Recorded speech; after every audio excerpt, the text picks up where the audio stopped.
오늘 설교 제목은 주보에 있는 것처럼 히브리서 추리 다큐멘터리입니다. 제목 그대로 추리가 다소 섞인 히브리서에 대한 다큐멘터리입니다. 바울이 선교 일생 동안 여러 번 감옥에 갇힙니다. 마지막 두 번은 둘 다 로마 감옥입니다. 첫 번째 로마 감옥에 갇힌 것은 사도행전에 잘 기록이 되어 있습니다. 복음을 전했습니다. 근데 사도 바울은 하나님으로부터 너는 이방의 빛이다. 이방의 복음을 전하라. 라는 하나님의 말씀을 받고 이방의 복음을 전했습니다. 그런데 이방의 복음을 전하면서 오로지 믿음만 하면은 구원을 받을 수 있다라는 것을 가르쳤더니만 유대인들 가운데 여기에 큰 반발을 가진 사람이 있었습니다. 아무리 예수님을 믿고 구원을 받는다 하더라도 그러나 먼저 할례를 받아야 구원을 받을 수가 있지 할례를 받지 아니하고 어떻게 구원을 받을 수 있느냐? 그러면서 바울을 미워합니다. 이 바울을 유대인들이 고발합니다. 이 종교 재판이 바울에게 열릴 판입니다. 이 종교 재판은 바울에게 대단히 위험합니다. 여러분 아시는 것처럼 종교 재판, 종교라는 것은 감정에 휘말리기가 참 쉽습니다. 잘못하면은 사도 바울이 또 예수님이나 스데반처럼 처형되기가 쉽습니다. 이때 퍼뜩 바울에게 떠오르는 생각이 있습니다. 나에게 로마 시민권이 있지. 로마 시민권자였던 바울은 로마 시민권을 행사하기로 작정을 합니다. 당시 이스라엘은 로마의 속국이기 때문에 로마 시민권을 가진 사람에게는 마음대로 할 수가 없었습니다.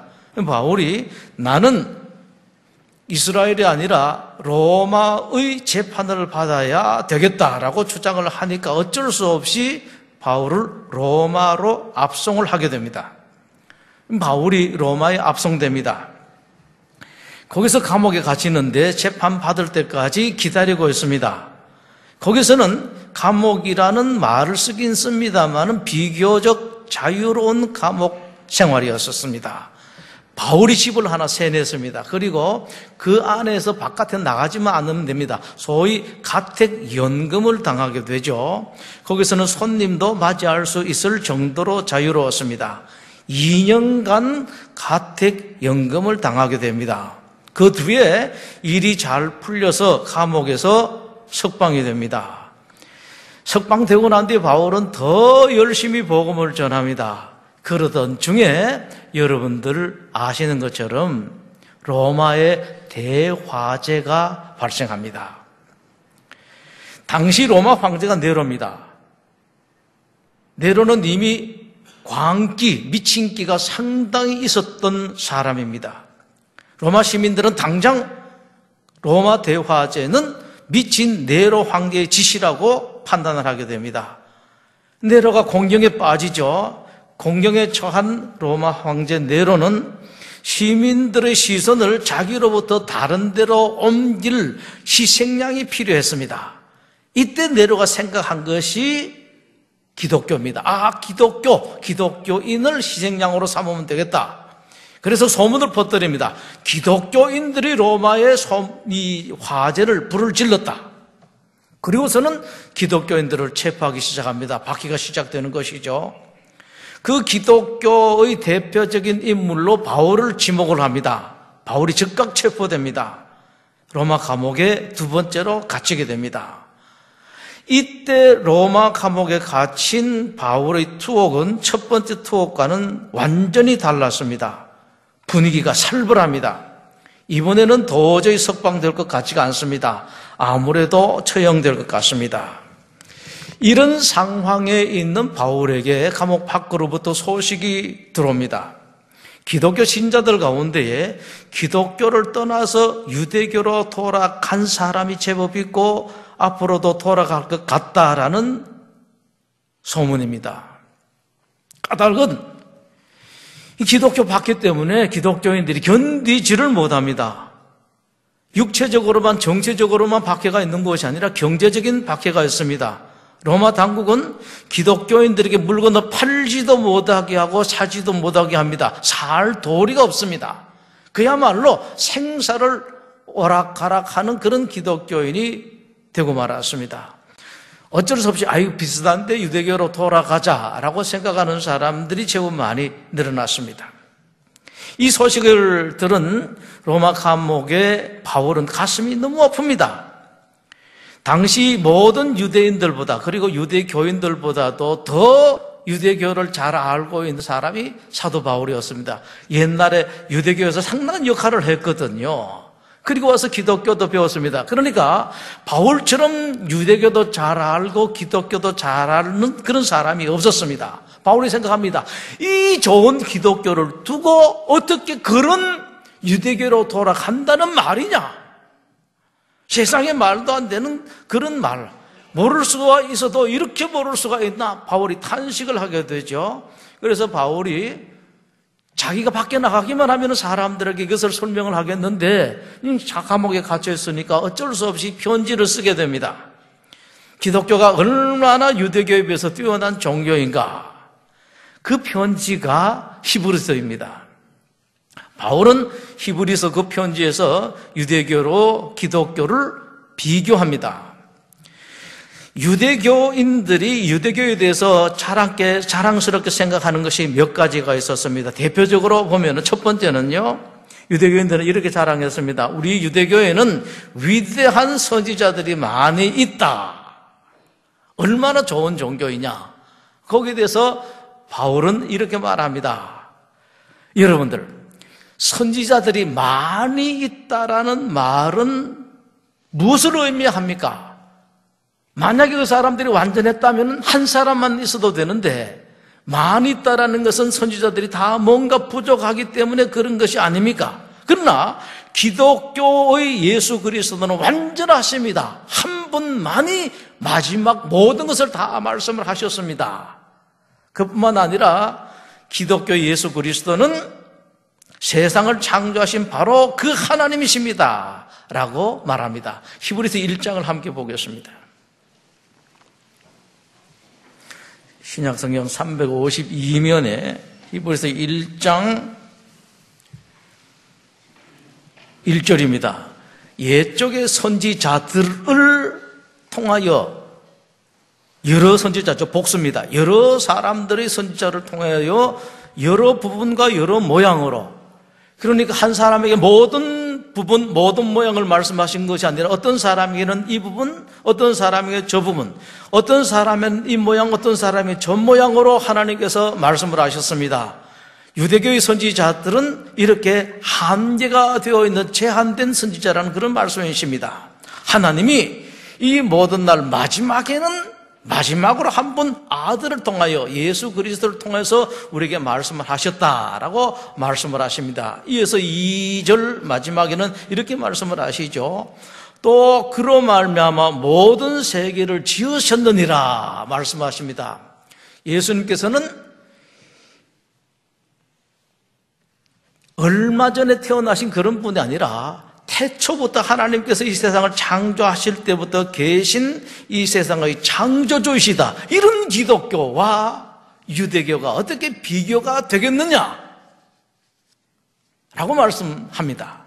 두 번째, 유대교인들은 이런 자랑을 했습니다. 우리 유대교에는 천사들이 있다. 라고 이렇게 자랑을 했습니다.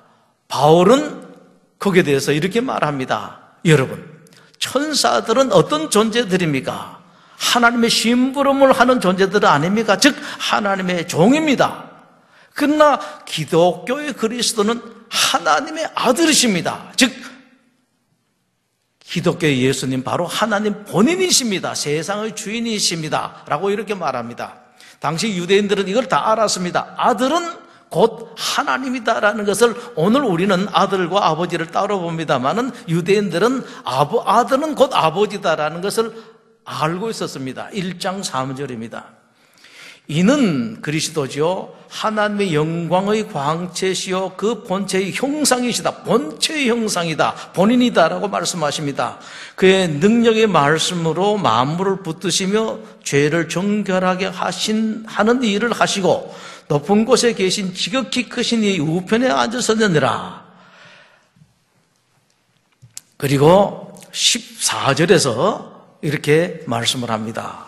모든 천사들은 섬기는 영으로서 구원받을 상속자들을 위하여 섬기라고 보내심이 아니냐라고 이렇게 설명을 하죠.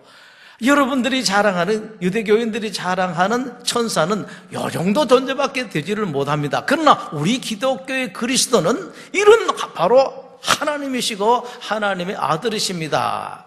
어떻게 이게 비교가 되겠습니까? 라고 바울이 말합니다. 세 번째, 유대교인들은 이렇게 자랑했습니다. 우리 유대교회는 위대한 이스라엘의 지도자 모세가 있다. 이것을 자랑했습니다. 여기에 대해서 바울이 이렇게 말하죠. 여러분, 모세는 어떤 존재입니까? 하나님의 집의 일을 하는 집사가 아닙니까? 이건 우리뿐만 아니라 그 당시 유대인들도 다 인정을 합니다. 사환이다. 그러나 기독교의 예수 그리스도는 그 집의 주인의 아들이고 곧 바로 주인이십니다 라는 설명을 합니다. 3장 5절을 함께 보시죠. 또한 모세는 장래에 말할 것을 증언하기 위하여 하나님의 온 집에서 종으로서 신실하였고 그리스도는 하나님의 집을 맡은 아들로서 그와 같은 일을 하셨다. 어떻게 비교가 되겠습니까, 여러분? 우리 기독교는 이렇고 유대교는 그 정도입니다.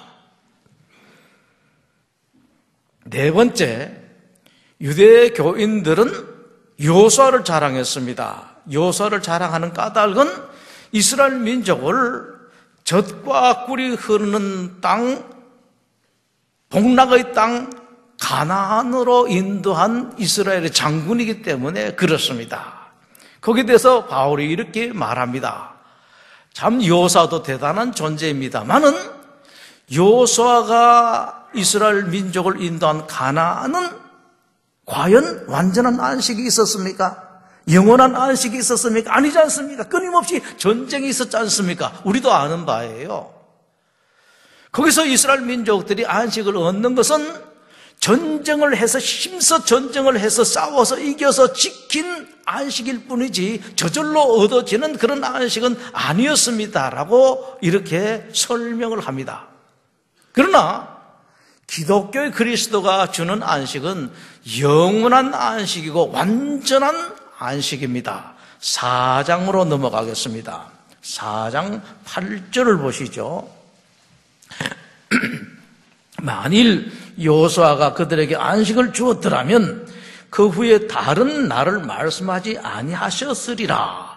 완전한 안식이 아니기 때문에 우리 영원한 안식이 따로 있다. 사람들이 기다렸다. 그리고 성경도 말씀하신다는 말씀이죠. 9절 그런즉 안식할 때가 하나님의 백성에게 남아있도다. 이런 그리스도가 있는 기독교 그리고 그런 유대교인데 여러분 비교가 되겠습니까? 라는 말씀을 하죠. 다섯 번째 또 말합니다. 유대교는 대제사장을 자랑했습니다. 우리에게는 대제사장이 있다. 바울을 말합니다. 맞습니다. 대제사장은 참으로 귀한 분입니다. 그러나 그렇게 귀한 대제사장도 예수 그리스도라는 대제사장에는 감히 비할 바가 못 됩니다. 이제부터 제가 그 이유를 여러분들에게 설명을 드리겠습니다. 라고 말합니다. 첫 번째, 유대교 대제사장은 모세 시대에 처음으로 생겼습니다. 모세의 형인 아론이 첫 번째 대제사장이고 유대교의 대제사장은 아론을 기점으로 출발점으로 시조로 하는 대제사장 제도입니다. 그때부터 시작이 되었습니다.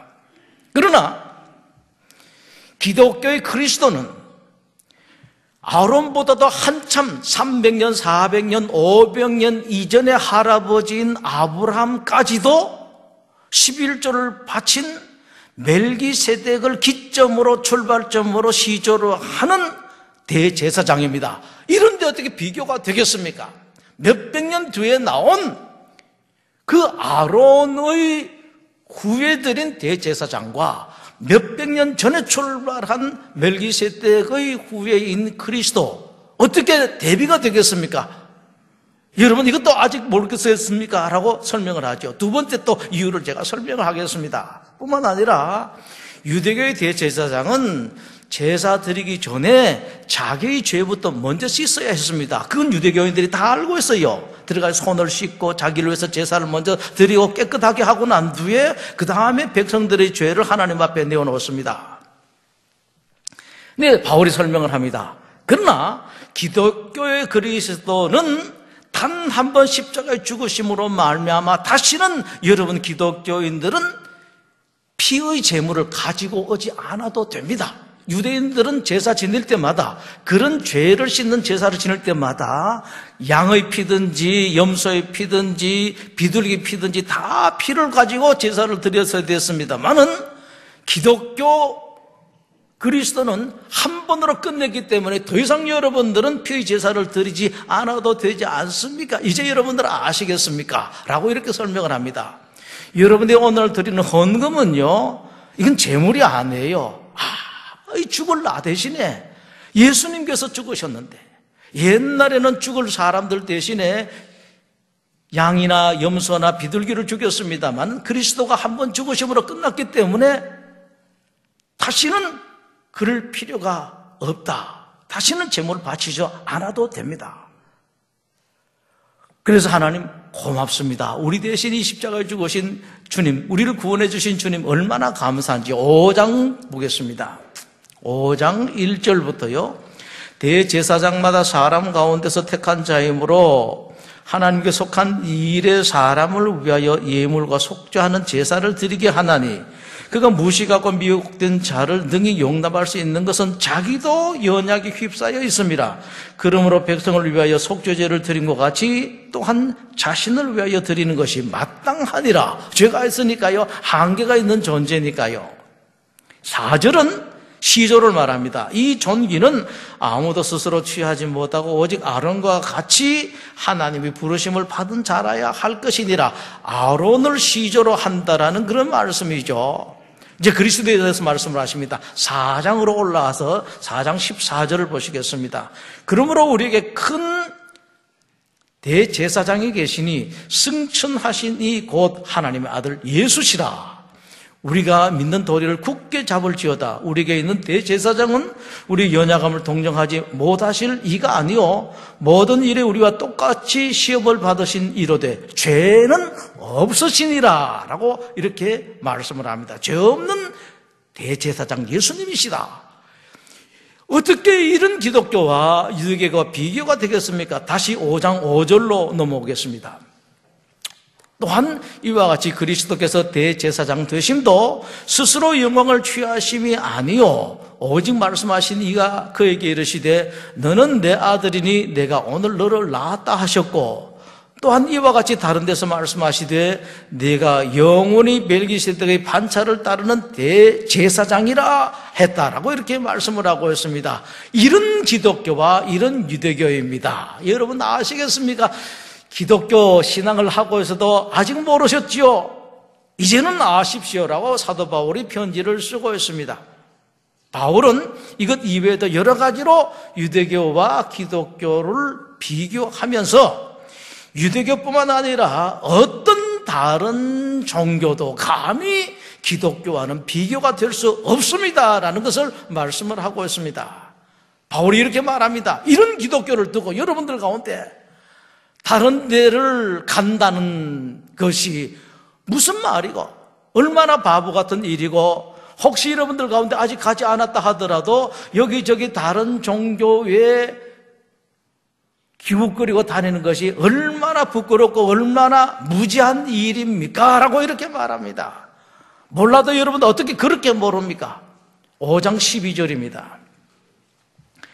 때가 오래되었으므로 너희가 마땅히 선생이 되었을 터인데 너희가 다시 하나님의 말씀을 초보에 대하여 누구에게서 가르침을 받아야 할 처지니 단단한 음식은 못 먹고 젖이나 먹어야 할 자가 되었도다. 책망을 합니다. 이 사람들아 부끄럽지도 않는가? 여러분들 가운데 이런 분이 없기를 바랍니다. 13절에 이는 젖을 먹는 자마다 어린 아이니 의의 말씀을 경험하지 못한 자요 단단한 음식은 장성한 자의 것이니 그들은 지각을 사역함으로 연단을 받아 선악을 분별하는 자들이니라. 부디 여러분 이제 어린아이 젖 먹는 데서 벗어나서 단단한 음식을 먹는 장성한 자로 오십시오. 기독교를 제대로 알고 믿으십시오라고 사도 바울이 말합니다. 바울이 이렇게 편지를 썼는데 이 편지를 쓸 당시에 바울은 이미 노쇠했습니다. 그리고 이 편지를 한참 써나갈 무렵에 기력이 점점 더 떨어집니다. 물론 바울 자기 손으로 쓰는 건 아닙니다. 옆에 있는 사람에게 불러줍니다. 그나마 이제는 기력이 떨어져서 할 수가 없습니다. 끝내 바울은 편지를 완성하지를 못합니다. 그러나 불행 중 다행히도 바울이 로마 감옥에 갇혀 있을 때에 그 곁에 한 사람이 있었습니다. 한시도 바울을 떨어지지 아니한 사람, 한시도 바울 곁에서 떠나지 아니한 사람이 있었습니다. 누구였습니까, 여러분? 누가 있었겠습니까? 누가예요. 누가가 바울 옆에 있었습니다. 바울이 처형당하기 전에 마지막으로 편지 하나를 씁니다. 물론 이때는 자기가 쓰지를 못하고 옆에 있는 사람에게 시킵니다. 겨우 읽습니다. 개인적인 편지 하나를 씁니다. 디모데후서입니다. 디모데후서 마지막에 이런 내용이었습니다. 나의 떠날 시각이 가까웠도다. 나는 선한 싸움을 싸우고 나의 달려갈 길을 마치고 믿음을 지켰으니 이제 후로는 나를 위하여 의의 면류관이 예비되었다. 이어서 바울이 이런 말을 해요. 데마는 이 세상을 사랑하여 나를 버리고 데살로니가로 갔고 그레스게는 갈라디아로 디도는 달마디아로 갔고 누가만 나와 함께 있느니라. 다른 사람들은 이런저런 사유로 바울을 떠나기도 했습니다. 너무 힘들어서 이제는 내가 기독교 신앙 못하겠다. 어떤 사람은 바울이 자네는 꼭 저기 가서 이 일을 좀 해야 되겠네 하고 사람을 보내기도 했습니다. 그러나 누가는 떠나지를 않습니다. 못합니다. 저 어르신이 몸도 시원찮고 자주 병으로 고생하는데 의사인 내가 있어야지. 하나님께서 나를 의사로 세워준 것은 바로 이 일을 하라고 의사로 만든 것이 아니냐. 누가만 나와 함께 있느니라. 바울 곁에 있으면 힘들어요. 고생만 합니다. 어렵습니다. 죽을 위험이 순간순간마다 있습니다. 그러나 누가는 한 번도 떠나지 아니하고 바울과 함께 했습니다. 성경을 읽으면서 누가에 대해서 생각을 하면은 누가가 마치 이렇게 말하는 것 같습니다. 다른 사람은 몰라도 나는 절대 바울님에게서 떠날 수가 없다. 바울님이 돌아가시든지 내가 죽든지 둘 중 어느 것 하나가 아니라면 결단코 나는 바울님으로부터 떨어질 수가 없다. 이런 누가였습니다, 여러분. 참 아름답죠? 정말로 귀하죠? 그러나 그럼에도 불구하고 오늘날 기독교인들 가운데는 누가 이 사랑을 잘 알지를 못합니다. 아, 누가가 이렇게 참 좋은 사람이었고 사도 바울을 위해서 이렇게 헌신적으로 일을 했느냐라는 것을 아는 사람이 많지를 않습니다. 이유가 있습니다, 여러분. 바울의 역사를요 거의 다가 누가가 썼습니다. 그 많은 바울의 역사를 쓰면서 누가는 자기 이름을 쓸 수가 없어요.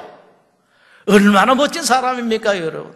틈만 나면은 내 자랑하고 싶고 내 이름 내고 싶고 내 얼굴 내고 싶어하는 이런 세상에 누가는 그렇게 헌신을 하면서도 자기 이름 한 번도 말하지 않습니다. 누가는 의사입니다. 옛날이나 지금이나 의사는 다 할 일이 많고 살만하고 넉넉합니다. 괜찮습니다. 그리고 이 정도 공부할 정도가 되면 이미 괜찮은 집입니다. 그것뿐만이 아닙니다. 문필가입니다. 글 쓰는 사람이고요. 역사가입니다. 공부 상당히 많이 했습니다. 할 일도 많고 오라는 곳도 많은 사람이 바로 누가입니다. 그러나 누가는 가지를 않습니다. 내가 나 된 것은 하나님께서 이 일을 하라고 오늘 나로 만들어 주셨다. 누가 얼마나 아름다운 이름입니까, 여러분? 바울에게 이렇게 사랑스러운 누가 이후에 바울이 참으로 사랑하고 또한 바울을 사랑하는 사람이 한 사람 더 있습니다. 누굴 같습니까, 여러분? 디모데입니다. 바울이 처형당하기 바로 전에 인생의 마지막에 디모데가 너무 보고 싶습니다. 그런데 바울이 망설여요. 망설이는 까닭은 자기는 중죄인입니다.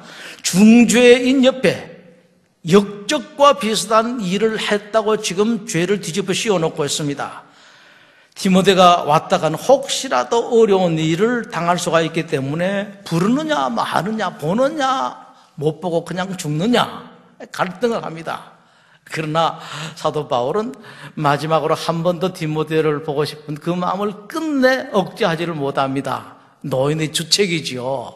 그러나 여러분 주책이 아닙니다. 얼마나 사랑했으면은. 그리고 여러분 잘 아십시오. 이 사랑요 나 혼자서 사랑이 됩니까, 여러분? 안 돼요. 피차가 사랑하기 때문에 그렇게 보고 싶은 거지 짝사랑해서는 이만큼 보고 싶지는 않습니다.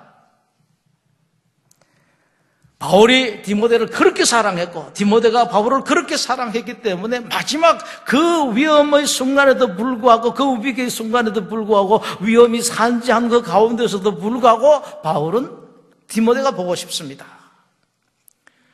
그래서 바울이 참지를 못하고 끝내 편지를 쓰게 되죠.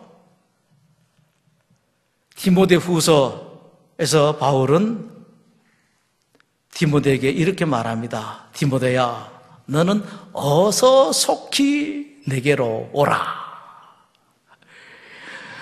이제 곧 죽을 노인네 바울 보고 싶은 마음을 이기지를 못합니다. 당시 에베소에서 목회를 하고 있던 디모데가 그 편지를 받습니다. 받자 말자 디모데는 만사를 제쳐두고 로마로 뛰어갑니다. 달려갑니다. 로마에 도착해서 감옥을 찾아가서 바울을 만납니다. 얼마나 반갑습니까? 이 디모데여 왔느냐? 아버님, 선생님 하면서 만납니다. 좋아서 만나지요. 그 감격도 그러나 잠시뿐입니다. 바울 재판이 열립니다. 디모데가 그 재판에 참석을 하게 되죠. 재판이 진행되는데 로마 당국은 네로로부터 사람들의 시선을 돌리기 위해서 기독교의 수장격인 바울에게 온갖 죄목을 억지로 갖다 붙입니다. 디모데는요 본래 온유한 사람입니다. 얼마나 온유하니까 좀 바보 같습니다. 큰 일이고 중요한 일이 있으면은요 디모데를 못 보내요. 일 처리하지를 못해요. 일은 여러분 아시는 것처럼 조금 못돼야 일을 하거든요. 사람 좋은 사람 일을 못합니다. 그 정도여서 말을 제대로 하지는 못해요. 그런데 이 디모데가요 그 법정에서 참지를 못합니다. 세상에 이럴 수가 있습니까? 그런 억울하게 제명을 뒷받치는 것이 어디 있습니까? 라고 막 합니다. 그러다가 디모데도 체포되어서 감옥에 갇혀버립니다. 이런 디모데였습니다, 여러분. 그렇게 순한 디모데, 그렇게 아주 온유한 디모데가 고함 지르고 반발을 하다가 감옥에 갇히게 된다고요. 그러나 이런 디모데, 그리고 늘 함께 있던 누가의 모든 노력에도 불구하고 바울에게 사형이 선고됩니다. 로마 대로에서 참수가 됩니다. 목이 잘립니다.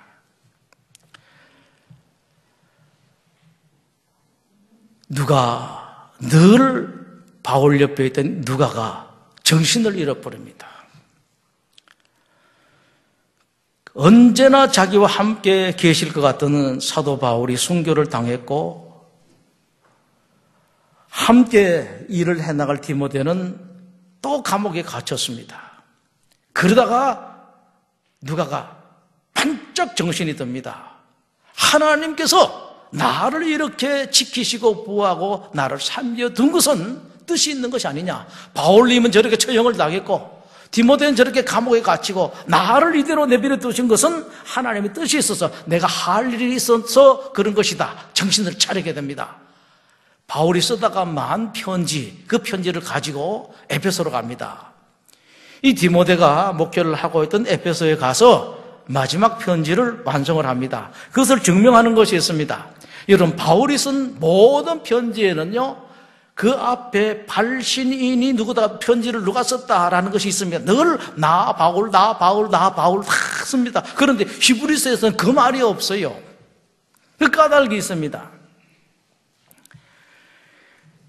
이 편지를 바울에게 받아서 마지막 완성했을 때는 바울이 더 이상 이 세상에 존재를 하지 않습니다.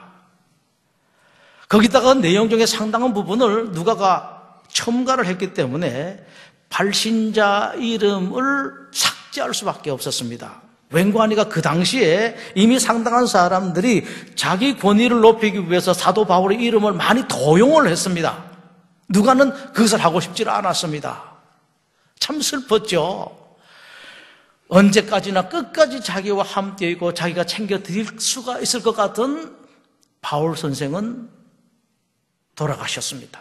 거기다가 그 바울이 쓴 편지에 그런 이유로 발신자 이름까지 삭제해야 됐던 누가 너무나 슬펐습니다.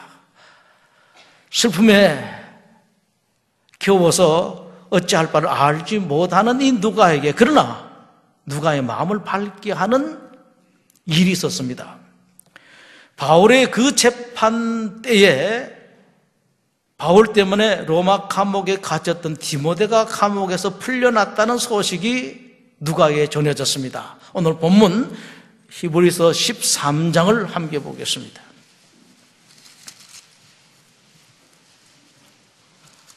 (23절에) 우리 형제 디모데가 놓인 것을 너희가 알라. 이 소식이 누가에게 전해집니다. 이 소식은 지금 이탈리아에서 몇 사람이 와서 전해주는데, 23절 마지막을, 24절을 보시죠. 마지막을 보시면은 이탈리아에서 온 자들도 너에게 문안하느니라.